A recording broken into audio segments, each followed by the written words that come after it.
I'm really excited to introduce our next speaker, Janine Elenko. She works with Policywise, and some of you who are a bit more familiar with the evolution of Dignity Forum in its short tenure will know that the very first piece of work we did to try to understand the landscape a little bit more was to engage the amazing policy researchers at Policywise to help us understand a little bit of the history of the Alberta Human Rights Commission and understand a bit of what some of those models look like. That was tremendous work that really set us up for some of the things that we've done since and that we hope to continue to do. And the folks who, that research is available on our website. But we're very happy to have Janine here today to spend a little bit of time just walking us through it, because as I've said, it has grounded some of our thinking and is I think important seed information for our conversations today. So I'm going to invite Janine to come up. So Janine is a senior research and policy associate at Policywise. As I say, she was an essential part of the team who did the work for us on advancing human rights protection in Alberta, which examined the history and current status of the Alberta Human Rights Commission. And I know her resume is long with other amazing work that she's done, which I have seen in other venues as well. But today we're focusing on that piece that she did for us. So thank you so much, Janine, and I'll hand it over.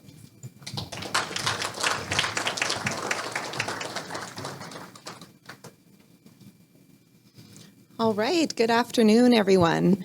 I've got to say it is quite exciting to be here with you today after doing many years of Zoom presentations to actually be in a setting where I can see everyone's faces and get to feel a little bit more involved in the whole conversation.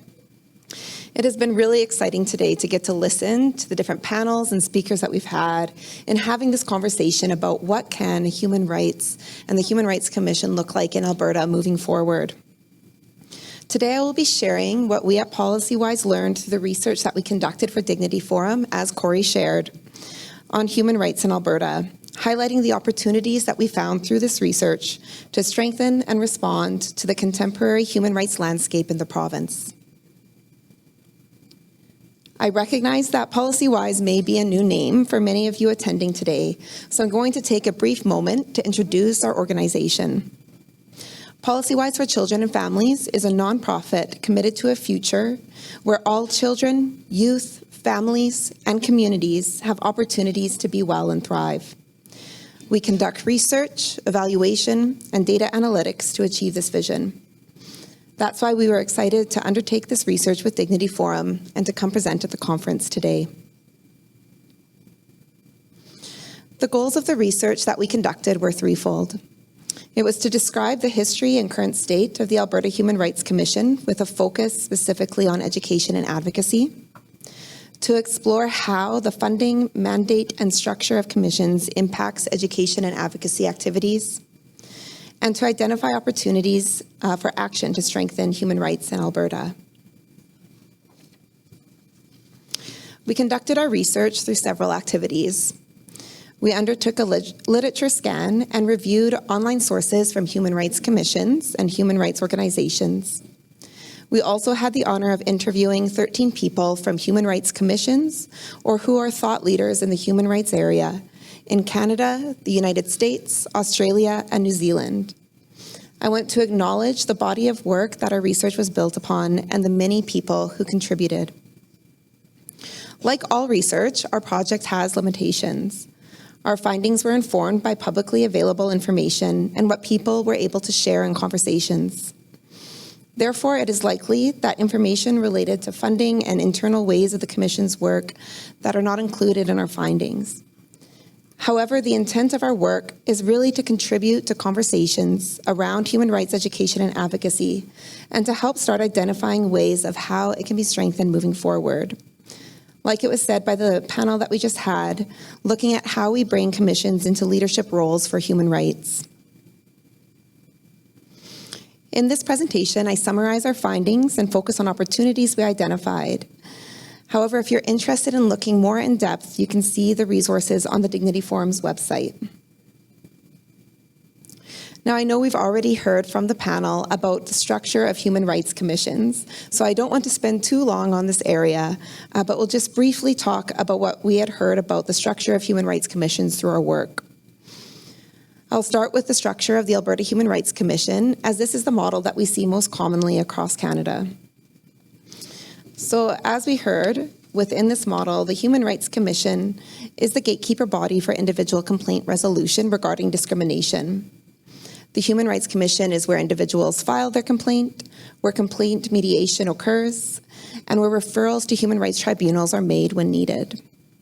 And then we also heard about the tribunal, who functions as an independent arm of the Commission for complaint resolution when they cannot be resolved through mediation.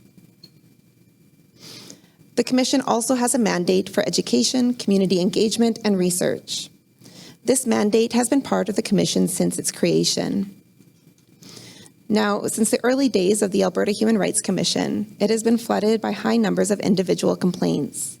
And we've heard about the hard work that the Commission has undertaken to clear complaint backlog and reduce the time to complaint resolution. Part of the conversation we've heard from the panels and that we also heard through our work is talking about that dual role of complaint resolution and engagement and education, and how this can result in competing priorities for resources, both for upholding and protecting individuals' human rights, but also how do we look at that prevention piece and shifting the narrative and the social environment in our province. So as you can imagine, there's a strong pull for resources to address the sense of urgency and immediacy in resolving discrimination that individuals experience. So we've also heard about another model that has emerged for human rights in Canada. And we see this model both in Ontario, and it was great to hear from Raj today more on that, as well as in British Columbia. Today in the presentation, I'll talk a bit more about the model in British Columbia, as it was recently restructured in 2019. Within this model, like in Ontario, the individual human rights complaints go directly to the Human Rights Tribunal rather than going first to the Commission. And what that means for the Commission is that it has that focus on systemic level human rights action via education, policy development, and public inquiries. The ability to launch a public inquiry is something that I want to emphasize, and we've heard a bit about it today. This role is not something that we typically see in the mandate of human rights commissions in Canada, including in Alberta. And this is something that came out in the conversation we had around housing. The power of inquiry enables the Commission to investigate community-level human rights violations, which strengthens its capacity for systemic action.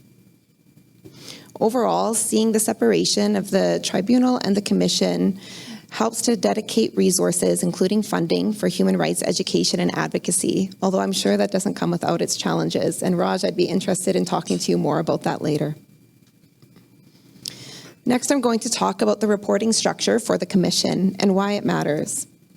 And this is something that we also heard about in the panel. So in Alberta, we heard about how the Commission reports to the Ministry of Justice, which makes sense as human rights are a matter of justice and fairness. We did hear through our work how reporting to any ministry can impact perceptions of independence between the Human Rights Commission and the government. And it was great to hear from our commissioner about the experience that they're having and the independence that they've experienced with the Commission. In the BC model, the Human Rights Commissioner reports to the Legislative Assembly, the Legislative Assembly being the all-party committee. And with this, we heard about an increase in the perceived independence of the Commission and having that capacity to act on structural roots of inequity and discrimination, including being critical of the government when needed. So we've talked about differences in the human rights model, and of course we know that government websites are often challenging to navigate, but it's interesting to see on the BC Human Rights Commission website their powerful call to action related to systemic discrimination, highlighting the focus on advocacy and education for systemic change. We also know that Albertans care about systemic issues. On this slide is a summary of the findings from a recent report published by the Alberta Human Rights Commission. It outlines Albertans' priorities related to human rights in the province. Through extensive engagement, the Commission heard that Albertans care about systemic bias and institutional barriers, access to basic needs and services, and increasing awareness of rights and responsibilities. The Alberta Human Rights Commission had a dedicated fund to support community engagement and education that ran for over 20 years. The fund provided grants to nonprofit organizations, public institutions, and communities for projects that address social exclusion, inequality of opportunity, discrimination, racism, and community-identified human rights concerns. Through this funding, the Alberta Human Rights Commission helped to build community capacity for human rights leadership and advocacy. An example of this can clearly be seen through the Coalition's Creating Equity initiative, and you can find more information about this initiative as well as its evaluation, as we link back to that conversation earlier on outcomes, on the Commission's website. Unfortunately, and we already heard about this, the fund was dissolved in 2019. While the financial value of the fund, approximately $1 million, is minimal in the broad scope of government budgeting, it was significant for the Alberta Human Rights Commission. Now, it's interesting to note, in 2021, Alberta's Anti-Racism Advisory Council provided the government with a list of recommendations to combat racism. One of these recommendations was to establish a grant program that would provide funding for communities to carry out engagement and implement initiatives to address racism. This grant program is for a total of $1 million and was launched this fall, and it'll be interesting to see the community work that comes out of it. We've heard across the panels today about the chronic underfunding and under-resourcing of human rights commissions. Now, the numbers that I have on screen are imperfect in that they were developed from publicly available funding information, which can be challenging to find details on. However, we can see that it's low. I know in Canada, we tend to really care about our coffee, so we can picture this as being about 1 Tim Hortons coffee per person per year on human rights protections. What this means is there's a strain on resources, both in Alberta and across the country, and competing priorities between resolving individual complaints and undertaking education and engagement to affect systemic change. And we've heard from the Ontario example about decisions that have to be made on how resources are prioritized and the actions taken on systemic change, which was quite interesting. I'll switch our focus now to highlight opportunities to strengthen human rights in Alberta that we identified and that we've heard about today as well through the speakers and the panels. The first opportunity, of course, is around education, to educate young people in Alberta on human rights through curriculum development, providing education and resources for teachers. It's exciting to hear about the work that's happening in Manitoba through the Human Rights Museum, as well as through the efforts that are happening in our own province. The second opportunity is to collaborate for change. There are many organizations throughout Alberta who are working to strengthen human rights, and this is evident today through the representation at the conference. It's really encouraging to see people who are from nonprofits, from education, from human rights commissions coming together to talk about what is possible for Alberta. And I really want to highlight this piece, as it was said by our commissioner that there is no one model fits all, and that's right. We have to see how we can learn from the models that exist and how we can take that into the Alberta context. So collaborating together across communities, organizations, with the Human Rights Commission and government ministries, we can help lead to systemic change. And then the third opportunity is advocacy. We've seen that Albertans are interested in structural change. Coming together across communities, driven by community voice, with organizations, we can learn from our different perspectives and experiences to identify possibilities for innovation and change that can respond to emerging human rights priorities. So as I said before, and as Corey mentioned, there is more information on Dignity Forum's website about the research, and I am definitely happy to answer questions that people have. I know we're on a tight schedule and we're heading into the next panel, but feel free to email me with the address on screen and I'd be happy to connect with you.